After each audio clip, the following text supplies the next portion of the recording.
The Events feature helps us keep track of special days and activities that are associated with a specific day, but not with a specific time.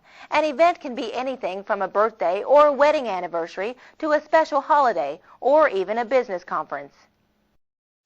We'll select the calendar icon and use the Go To Date button to change the appointment book to Wednesday, December 25th. Notice that at the top of the appointment book, under the event symbol, we see the first line of the event description. It reads, Christmas, office closed. If several events were attached to this date, a down arrow button would appear on the right side of the events box, allowing us to access the rest of the list. Also, notice that the event does not occupy a specific block of time inside the appointment book. To create a new event, we'll open the Calendar menu, then choose New Event. At the top of the Events dialog box is the Subject and Location fields. In the Subject field, we can enter the information we want to appear on the appointment book. Let's type Sales Conference. We'll leave the Location field blank.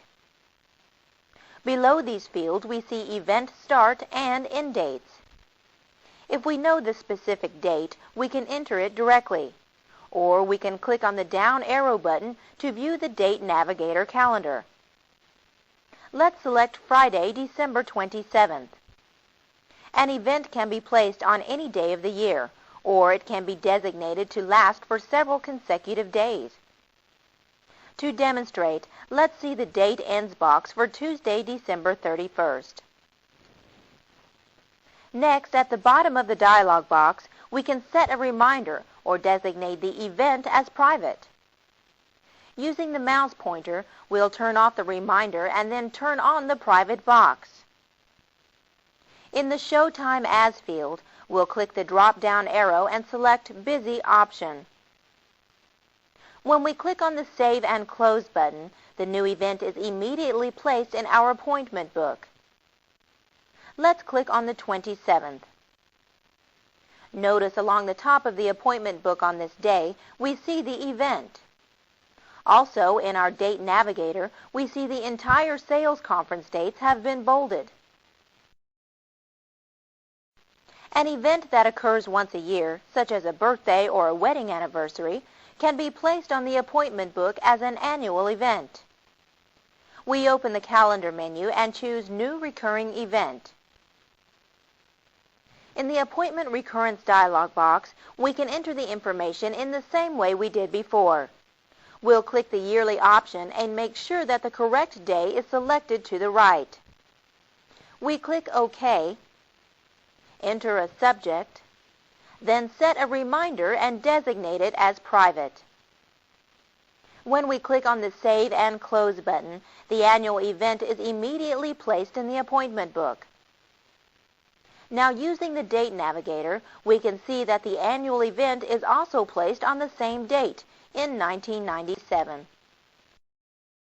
The Contacts feature is a convenient place to enter, manage, and track our personal and business contacts. A contact can be anyone that we communicate with on a business or personal basis. We'll return the appointment book to December 20th, 1996. To open the contacts list, we'll select the Contacts icon on the Outlook bar with the mouse pointer. We want to import another learning file. From the File menu, we'll select Import and Export. We now see the Import and Export wizard. We choose the import from a personal folder file and click Next. Using the Browse button, we locate our Viagrafix Learning Files folder and double-click the contacts.pst file. We click Next, and in the Select the Folder to Import From box, we click on Contacts. We click Finish, and the contact file is imported into Outlook 97. We now see a list of business contacts. To create a new contact, we can click on the New Contact button from the toolbar and use the Contacts dialog box. Or we can enter the information directly to the Contacts tab. Let's click the New Contact button. A new empty business card will be displayed where we can enter the information of our new contact. In the full name field, we'll enter the full name of the new contact person. To the right of the full name field, we can enter a job title. We enter one and press Tab to place an insertion point in the company field. We type a company name and then we'll click to place an insertion point in the address field.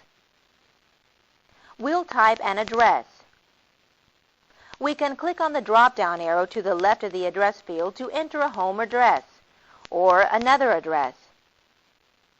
We can now enter phone numbers for business, home, our business fax number, and also a mobile number if we have one. We'll enter a business number only. We can enter an email address and even a web page address. We'll enter an email address.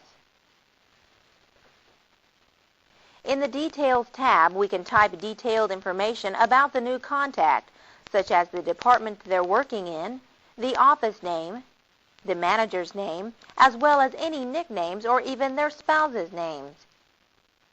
When we are finished entering the information, we click the Save and Close button. The contact's name appears in the contacts list. Sorting our contacts list can be a very valuable time saver. To change how our contacts list is sorted, we open the View menu and then select Sort.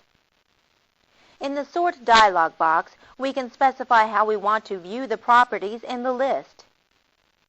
Let's leave these settings as they are and click on the OK button to return to Contacts. In this chapter, we learned how to insert a new event and a new annual event into the appointment book. Then we learned how to add a contact to the contacts list using the New Contact button. And finally, we learned how to sort the contact list.